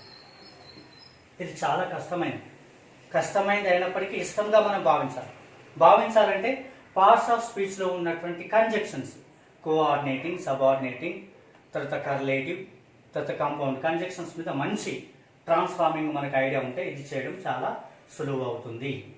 కొన్ని పట్టికల ద్వారా దీన్ని సులభతరం చేసే అవకాశం ఉంటుంది, అది చేయవచ్చు. ఇక మీకు ఇంత ముందుకే నేను చెప్పినటువంటి విషయం, పార్ట్స్ ఆఫ్ స్పీచ్ని డీటెయిల్గా చదవాలని చెప్పాను, అది ఓకే. అయితే ఇదంతా గ్రామర్ పైన మనకు సరిగ్గా అవగాహన ఉన్నప్పుడు నెక్స్ట్ 17 అంటే కామన్ ఎర్రర్స్ చేసే అవకాశం ఉంటుంది. దీన్నే మనం కరెక్షన్ ఆఫ్ సెంటెన్సెస్ అంటాము. తర్వాత నెక్స్ట్ కామన్ ఎర్రర్స్ అంటాము, స్పాటింగ్ ద ఎర్రర్స్ అని కూడా అంటుంటాం. పరీక్షను బట్టి వివిధ రకాల పేర్లతో మనము దీన్ని పిలుస్తుంటాం. అంటే total length of parts of speech పైన మనకు ఫుల్ కమాండ్ ఉండాలి. Not only parts of speech but also these topics, ఈ అంశాలపైన మనకు మంచి అవగాహన ఉంటే కామన్ ఎర్రర్స్ చేసే అవకాశం ఉంటుంది, స్పాటింగ్ ద ఎర్రర్స్ చేసే అవకాశం ఉంటుంది. ఇది కూడా 4 స్టైల్స్లో అడిగే అవకాశం ఉంటుంది. తప్పొప్పులని 4 రకాల పద్ధతుల్లో అడిగే అవకాశం ఉంటుంది. ఒక్కొక్క ఎగ్జామ్లో ఒక్కొక్క పద్ధతిలో అడుగుతూ ఉన్నారు. అవన్నీ మీకు చెప్తాను. మార్గాలు వేరైనా గమ్యం ఒకటే అన్నారు. పరీక్ష ఏదైనా ఇంగ్లీష్ సిలబస్ ఒకటే, కాకపోతే కొంచెం మార్పులతో అడుగుతున్నటువంటి విషయం. ఇది ఫస్ట్ పార్ట్ మాస్టర్జీ. Second part reading skills. దీన్ని చాలా వరకు మనం అశ్రద్ధ చేస్తున్నాము. అశ్రద్ధ తగదు, తప్పకుండా శ్రద్ధ పెట్టాల్సిన అవసరం ఉంటుంది. ఇది మోడర్న్ ఇంగ్లీష్లో ఎక్కువగా వీటిని అడుగుతున్నారు. ముఖ్యంగా ఇక్కడ ఎస్ఎస్సి బ్యాంకింగ్ ఎగ్జామినేషన్లో కాకుండా మరి స్టేట్ లెవెల్లో కూడా కాంపిటేటివ్ ఎగ్జామినేషన్లో వీటిని ఎక్కువగా అడిగేటటువంటి ప్రయత్నం జరుగుతుంది. మీరు ఎప్పటికప్పుడు అప్డేట్ కావాల్సిన అవసరం ఉంటుంది. సెంటెన్స్ అరేంజ్మెంట్, దీన్ని రీఅరేంజ్మెంట్ ఆఫ్ సెంటెన్స్ అని కూడా అంటారు. Rearrangement of sentence, sentence arrangement లేదా రీఅరేంజ్మెంట్ ఆఫ్ సెంటెన్స్ అనేటటువంటి అవకాశం ఉంటుంది. ఇక్కడ ముఖ్యంగా ఏంటంటే ఒక వాక్యంగా ఇచ్చేసి అందులో భాగాలు చేస్తాడు. PQRS అనే భాగాలు చేసేసి దాన్ని కరెక్ట్గా వర్డ్స్ అరేంజ్మెంట్ చేస్తే అర్థవంతమైన వాక్యంగా రూపొందుతుంది. కాబట్టి రీఅరేంజ్మెంట్ ఆఫ్ సెంటెన్స్ అనేది మనకు రావాల్సిన అవసరం ఉంటుంది. ఇది టైప్ 1.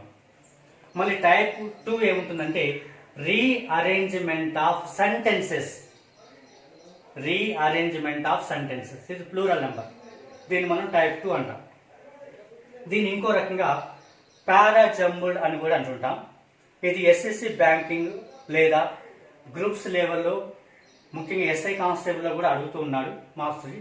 కాబట్టి rearrangement of sentence, rearrangement of sentences or parajumbled అనే విషయ సంగ్రహం పైన కూడా మనం మంచి అవగాహన కలిగి ఉండాలి. మీకు కొన్ని చిట్కాలతో దీన్ని బాగా చేసే అవకాశం సూచిస్తాను.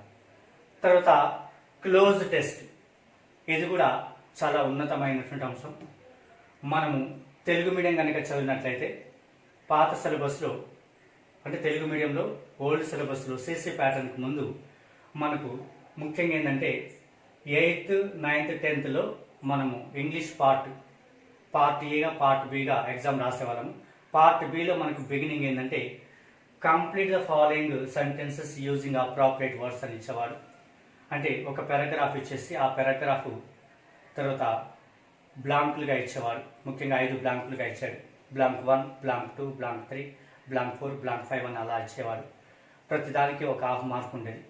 5 కరెక్ట్గా చేస్తే 2.5 మార్క్ వచ్చేది. అది ఆల్రెడీ మనం ఒకప్పుడు చదివినటువంటి తెలుగు మీడియం స్కూల్ లెవెల్లో ఉన్నటువంటి విషయం. ఇప్పుడు అదే విషయాన్ని ఇక్కడ మనకు కాంపిటేటివ్ ఎగ్జామినేషన్లో ఆడుతున్నాడు. కానీ అంత సులువుగా కాదు, కొంచెం కష్టతరంగా ఉంటుంది. కాకపోతే ఏంటంటే మనకు కొన్ని అంశాల పట్ల అవగాహన ఉండాలి.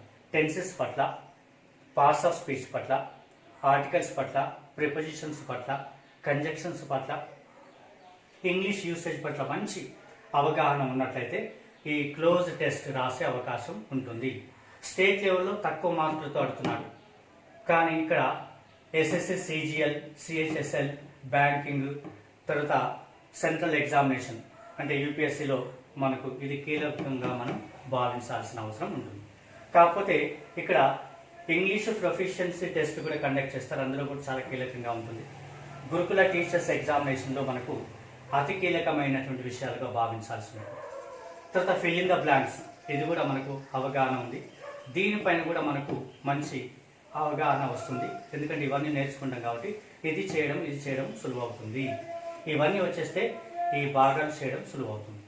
తర్వాత రీడింగ్ స్కిల్స్లో అతి కీలకమైనది, ఎక్కువ మార్కులతో కూడుకున్నటువంటి భాగం ఏంటంటే రీడింగ్ కాంప్రహెన్షన్ అంటే ప్యాసేజ్ అనమాట.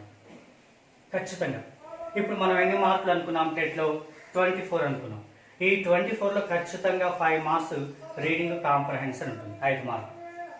మరి రీడింగ్ కాంప్రహెన్షన్ అంటే ఏంటి, అది ఏ ఉద్దేశంతో ఎగ్జామ్లో ఇస్తున్నారు, దాన్ని మనము థీమాటిక్ ఏంటి, మరి ప్రశ్నావళి ఎలా ఉంటుంది, ఆ క్వశ్చన్ వర్డ్స్ ఎలా అడిగే ఛాన్సెస్ ఉంటుంది అనేది ఇది ఒక ప్రత్యేకమైనటువంటి క్లాస్ ఉంటుంది. దీనికి ఒక ప్రత్యేకమైనటువంటి వ్యూ కనుక ఇస్తే 5 మార్కులకు 5 మార్కులు మనం ఈజీగా పొందే అవకాశం ఉంటుంది. కాకపోతే కొన్ని చిట్కాలు మనం పాటించాల్సి ఉంటుంది. దీని కూడా ఆ ప్యాసేజ్ ఏముంది, ఒక 3-4 సార్లు చదివి ఇచ్చిన ప్రశ్న అర్థం చేసుకొని రాస్తే పోలే అని మనం అనుకుంటాం. కానీ ప్రతిదీ అంత సులువుగా మనం తీసేయకూడదు. మాటలు చెప్పడం చాలా ఈజీ, కానీ చేతుల్లో కష్టం సార్. కాబట్టి మాటల్లో ఉన్నంత నిజాయితీ చేతుల కాడికి వచ్చేసరికి ఇబ్బందికరంగా మారుతుంది. మాటల్లో ఎంతైతే నిజాయితీగా మనం ఉంటున్నామో కాబట్టి ఎగ్జామినేషన్లో కూడా మనం అంత నిజాయితీ చేస్తే మనకంటే గొప్ప వాళ్ళు ఎవరు కూడా ఉండరు. కాబట్టి ఆ విధంగా ప్రయత్నం చేయాలి. ఇవి రీడింగ్ స్కిల్స్గా మనం ట్రీట్ చేయాలి. తర్వాత వెర్బల్ స్కిల్స్కి వచ్చేస్తే సార్ ఇక్కడ మొత్తం వర్డ్ పవర్ మీద మనకు టెస్టింగ్ ఉంటుంది. ఇది ఈ మధ్యకాలంలో రాబోయే ఎగ్జామినేషన్లో కీలకంగా మారిపోతుంది.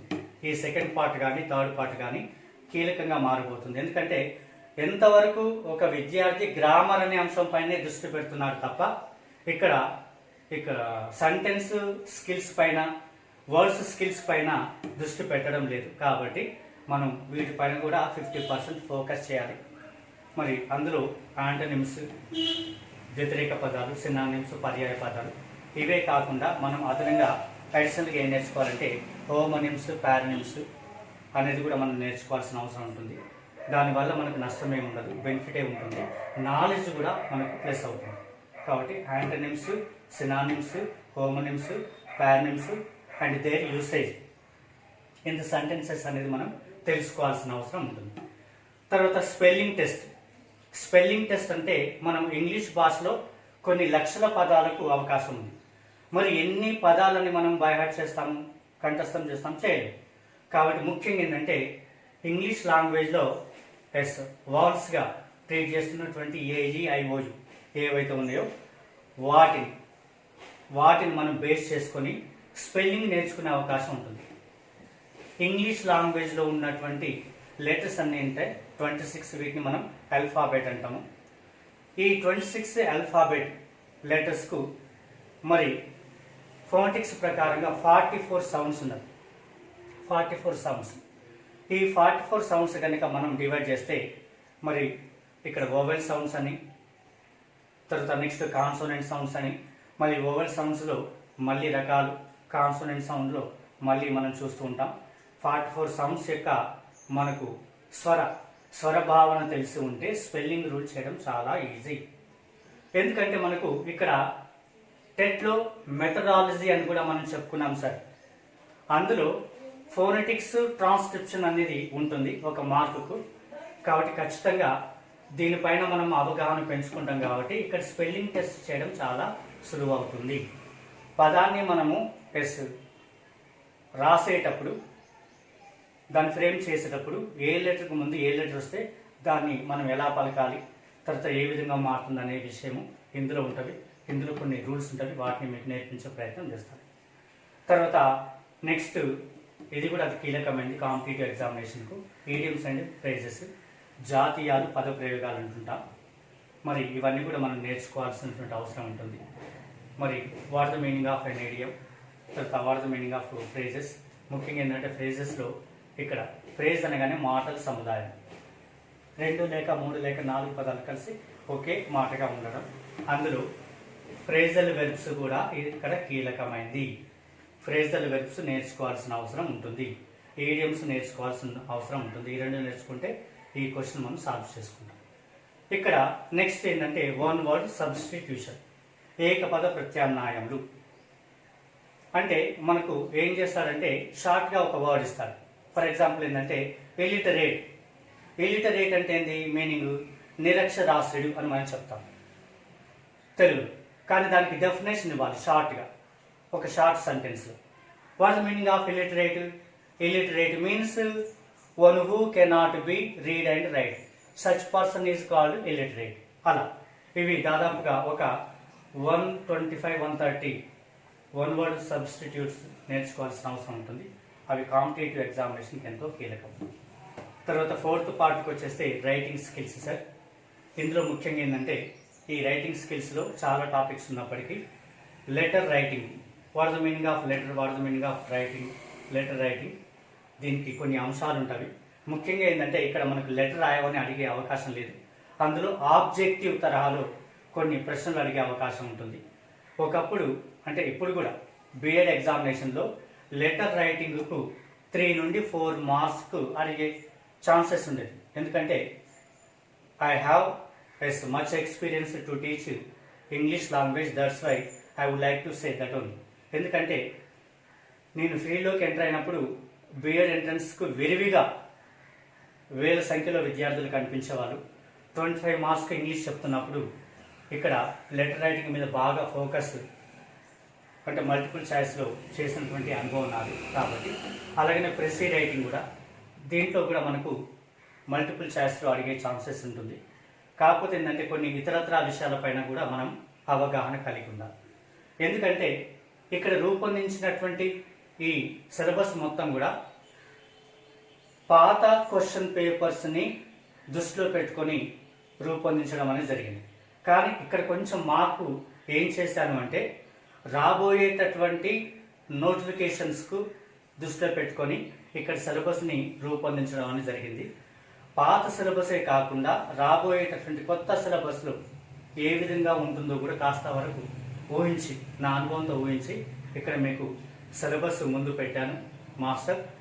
ఈ సిలబస్ అంతా కనుక మీరు పూర్తిగా అధ్యయనం చేస్తే క్రమంలో విజయం మీదే.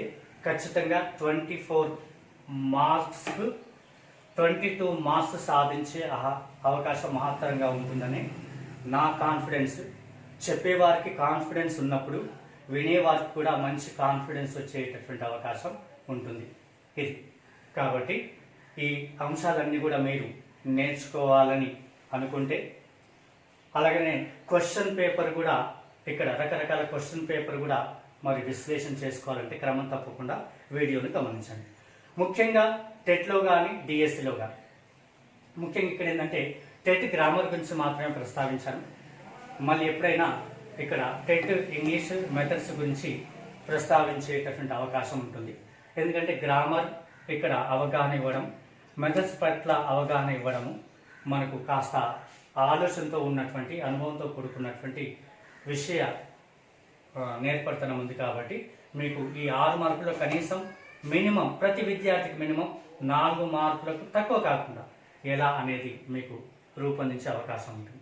అయితే ముఖ్యంగా ఏంటంటే టెట్ డిఎస్సి ఆశావాదులకు అభ్యర్థులకు నా విన్నపం ఏంటి అంటే మీరు ముఖ్యంగా విజయానికి 7 మెట్లు అనేటటువంటి విషయాన్ని పాటించాలి. మొట్టమొదటి ఏంటంటే సిలబస్ పేపర్ని కలిగి ఉండాలి. కలిగి ఉన్నటువంటి సిలబస్ పేపర్ పూర్తిగా మీరు అధ్యయనం చేయాలి. అధ్యయనం చేసినటువంటి అంశాలు మీ మైండ్లో ఉండాలి. ఇంగ్లీష్లో ఏముంటవి, ఏ టాపిక్స్ ఉంటవి అని ఎవరైనా మిత్రులు అడిగితే మనం స్పీడ్గా చెప్పగలిగే విధంగా ఉండాలి. ఇది ఫస్ట్. రెండవది ఏంటి అంటే టెక్స్ట్ బుక్స్ కలిగి ఉండడం. కాబట్టి తెలుగు అకాడమీ రూపొందించినటువంటి ఇక్కడ ఏపీలో కానీ తెలంగాణలో కానీ తెలుగు అకాడమీ రూపొందించినటువంటి టెక్స్ట్ బుక్స్ మనకు అత్యవసరం. వాటిని సమకూర్చుకోవాలి. ముఖ్యంగా ఏంటంటే థర్డ్ క్లాస్ నుంచి 10th క్లాస్ వరకు ఇక్కడ హెచ్జిటి అభ్యర్థులు గ్యాదర్ చేసుకొని పెట్టుకోవాల్సిన అవసరం ఉంటుంది. ఇక ఆ పైన రాసేటటువంటి వాళ్ళు ఇక్కడ ఇంటర్మీడియట్ డిగ్రీ లెవెల్లో కూడా మనము గ్యాదర్ చేసుకోవాల్సిన అవసరం ఉంటుంది. ముఖ్యంగా స్కూల్ అసిస్టెంట్ రాసేటటువంటి వాళ్ళు, గురుకుల రాసేటటువంటి వాళ్ళు ఆ విధంగా గ్యాదర్ చేసుకోవాల్సిన అవసరం ఎంతైనా ఉంటుంది. ముఖ్యంగా ఏంటంటే తెలుగు అకాడమీ రూపొందించినటువంటి ఇంగ్లీష్ గైడ్లైన్స్ ఖచ్చితంగా మనం పాటించాలి. సపోజ్ మీరు ఏ టెక్స్ట్ బుక్ తీసుకున్నా పర్వాలేదు. ఇక్కడ టెక్స్ట్ బుక్ బిగినింగ్లో a note to the students అని ఉంటుంది, అంటే విద్యార్థులకు సూచన ఉంటుంది. అది ఒకసారి మీరు చదవండి. టెక్స్ట్ బుక్ చివరిలో a note to the teachers అని ఉంటుంది. అది కూడా మనం చదవాల్సిన అవసరం ఉంటుంది. అంటే విద్యార్థికి చేసేటటువంటి సూచన, ఉపాధ్యాయుడు అవలంబించినటువంటి విషయాలు ఇవన్నీ కూడా మనం చదవాల్సిన అవసరం ఉంటుంది. ముఖ్యంగా ఏంటంటే ఇప్పుడు సిసి ప్యాటర్న్ కొనసాగుతుంది 2 తెలుగు రాష్ట్రాల్లో. కంటిన్యూస్ కాంప్రహెన్సివ్ ఇవాల్యుయేషన్, సమగ్ర మూల్యాంకన పద్ధతి అని మనం చెబుతూ ఉంటాము. దీనికి ప్రత్యేకంగా ఒక పుస్తకాన్ని కూడా రూపొందించడం అనేది జరిగింది. సిసి ప్యాటర్న్ వచ్చినటువంటి తొలి రోజుల్లో ఉపాధ్యాయులకు సరి అయిన అవగాహన లేకపోవడం పట్ల మరి సరి అయిన అవగాహన రూపొందించేటటువంటి కొన్ని క్యాంప్స్ కూడా నిర్వహించడం, ట్రైనింగ్ ఇవ్వడం జరిగింది. మరి దానికి ప్రత్యేకమైనటువంటి బుక్స్ కూడా రిలీజ్ చేయడం అనేది జరిగింది. ప్రత్యేకమైనటువంటి తర్ఫీదు కూడా నేను ఎంతోమంది ప్రైవేట్ ఉపాధ్యాయులకు ఇవ్వడం జరిగింది. కాబట్టి మీరు క్వశ్చన్ పేపర్ కనుక చూసినట్లయితే section A reading comprehension, section B కనుక తీసుకుంటే ఇక్కడ మనకు grammar and vocabulary, section C కనుక తీసుకుంటే ఇక్కడ క్రియేటివ్ రైటింగ్, అందులో మేజర్ డిస్కోర్స్, మైనర్ డిస్కోర్స్ అని అలా ప్రారంభంలో ఇవ్వడం అనేది జరిగింది. కొన్ని మార్పులకు లోనైంది. అయినా కానీ మనము దాని పట్ల అవగాహన కలిగి ఉండాలి. ముఖ్యంగా మీరు ఒక ప్రోజ్ లెసన్ తీసుకున్నా, పోయిటరీ తీసుకున్నా, లాస్ట్ తర్వాత ఏముంటుందంటే ఫస్ట్ అంశం గ్లోజరీ ఉంటుంది. ఆ గ్లోజరీ మీరు చూడాలి. ప్రతి క్లాసుకు సంబంధించిన గ్లోజరీ చదవాల్సినటువంటి అవసరం ఉంటుంది. తర్వాత కాంప్రహెన్షన్స్ క్వశ్చన్స్ ఉంటుంది, అది మనం కాస్త చూడాలి, తప్పేవి కాదు, మంచిదే. తర్వాత వెకాబులరీ కూడా ఉంటుంది ప్రతి లెసన్ వెనకాల, అది కూడా మీరు ప్రయత్నం చేయండి. గ్రామర్ స్కిల్స్ కూడా ఉంటాయి, అది కూడా మీరు నేర్చుకోండి. గ్రామర్ స్కిల్స్ తర్వాత రైటింగ్ స్కిల్స్ కూడా ఉంటాయి, అవి కూడా మీరు చూడండి, చదవండి. ఆ తర్వాత లాంగ్వేజ్ స్కిల్స్ కూడా కొన్ని క్లాసెస్లో రూపొందించడం అనేది జరిగింది, అవి కూడా మనం నేర్చుకోవాల్సిన అవసరం ఉంటుందన్నమాట. ఇవన్నీ కనుక మీరు లెసన్ వెనకాల ఉన్నటువంటి విషయాలను కనుక మరి స్టడీ చేస్తే డిఎస్సికి మెరుగవుతుంది. టెట్కు కొంతవరకు దోహదపడిన డిఎస్సికి మీకు పూర్తిగా దోహదపడుతుంది అనేది నా యొక్క విశ్వాసం. కాబట్టి మీరు ఖచ్చితంగా థర్డ్ క్లాస్ ఏముంది అని కొంతమంది అక్కడ పక్కన పెట్టేస్తుంటారు. అలా చేయకండి. ఎందుకంటే ప్రతిదీ కూడా చాలా గొప్పది, కానీ అంత ఈజీగా మనం ఒక వ్యక్తిని ప్రక్కన పెట్టేటటువంటి అవకాశం చేయకూడదు, ఒక విషయాన్ని కూడా ప్రక్కన పెట్టే అవకాశం చేయకూడదు మాస్టర్. ఎందుకంటే ఆలోచన అనుభవం ఎన్నో వేల మందికి గైడ్లైన్స్ చేసినటువంటి అనుభవంతో చెప్తున్నటువంటి విషయం. కాబట్టి ఖచ్చితంగా మీరు 3rd క్లాస్ నుంచి 10th క్లాస్ వరకు చూడండి. ఎస్జిటి తప్పేం కాదు. అది ప్రతి లెసన్ వెనకాల ముందున్నటువంటి అంశాలన్నీ కూడా మీరు ప్రత్యేకంగా నోట్స్ ప్రిపేర్ చేసుకోవాల్సిన అవసరం ఎంతైనా ఉంటుంది. ఎప్పటికప్పుడు అప్గ్రేడ్ కావాలని మీకు చెప్పడం జరిగింది. కాబట్టి ఈ టెక్స్ట్ బుక్స్ కలిగి ఉండాలి. మూడవ విషయం ఏంటంటే క్లాస్ రూమ్ నోట్స్ మీకు ఎలాగూ ఉంటుంది, అది కూడా మీరు ఒకసారి రివ్యూ చేసుకోండి. తర్వాత ఇంకొకటి ఏంటి అంటే రెఫరెన్స్ బుక్స్. అంటే మోడర్న్గా వచ్చినటువంటి ఆబ్జెక్టివ్ ఇంగ్లీష్, ముఖ్యంగా ఆక్స్ఫర్డ్ రెఫరెన్స్ని మీరు బాగా చేసేటటువంటి ప్రయత్నం చేయాలి. అదే కాకుండా వెకాబులరీకి సంబంధించినటువంటి బుక్స్ కూడా మీకు ఏమైనా అవైలబిలిటీ ఉంటే వాటిని గేదర్ చేసుకుని వాటిని కూడా అధ్యయనం చేయాలి. రెఫరెన్స్ చాలా అవసరము. ఈ సమయంలో మీకు ఆ పుస్తకాలన్నీ చూపించలేకపోతున్నాను. ఎస్, అవన్నీ కూడా మీరు గ్యాదర్ చేసుకోండి. రెఫరెన్సే కాకుండా నెక్స్ట్ ఏంటంటే previous examination papers. Previous papers అన్నీ కూడా అంటే టెట్ ఎప్పటి నుంచి నిర్వర్తిస్తున్నారు అనే అప్డేట్ మొత్తం మనకు ఉండాలి. ఏ ఇయర్లో ఎలా అడుగుతున్నాడు ఒక టాపిక్, ఇంకా ఎలా అడగబోయే ఛాన్స్ ఉందనే విశ్లేషణ కూడా మనం చేసుకోవాలి. డిఎస్సి కూడా ముఖ్యంగా ప్రతి టీచర్స్ రిక్రూట్మెంట్ పేపర్ని మనం కలిగి ఉన్నట్లయితే మన ఎగ్జామ్కి చాలా సులభం అవుతుంది అనమాట. కాబట్టి ప్రీవియస్ పేపర్స్ ఉండాలి. మళ్ళీ ప్రాక్టీస్ పేపర్స్ కూడా మనకు మార్కెట్లో లభ్యమవుతుంది. వాటిని కూడా మనం ప్రాక్టీస్ చేయాల్సినటువంటి అవసరం ఉంటుంది. Daily examination review. Daily examination అనేది కూడా చాలా వరకు ఎంతగానో ఉపయోగపడుతుంది. ఇవన్నీ కనుక మీరు క్రమం తప్పకుండా ప్రతిరోజు పాటించినట్లయితే విజయం మీకు అందుబాటులో ఉంటుంది, అందినంత దూరంలోనే ఉంటుందని నా యొక్క విశ్వాసం. అయితే ఈ విషయాన్ని మీరు నచ్చిందని నేను భావిస్తున్నాను. ఒకవేళ మీరు నచ్చినట్లయితే నా యొక్క వీడియోని క్రమం తప్పకుండా చూడండి, తర్వాత షేర్ చేయండి. మీరు తర్వాత పదే వీటిని చూసేటటువంటి ప్రయత్నం చేయండి. నేను ముందు వీడియోలో టాపిక్తో పాటుగా క్వశ్చన్ పేపర్ రూపొందిస్తాను. ఎలా అడిగే ఛాన్సెస్ ఉన్నవి, ఎలా అడిగాడు అనే విషయాలు కూడా రూపొందిస్తాను. Thank you.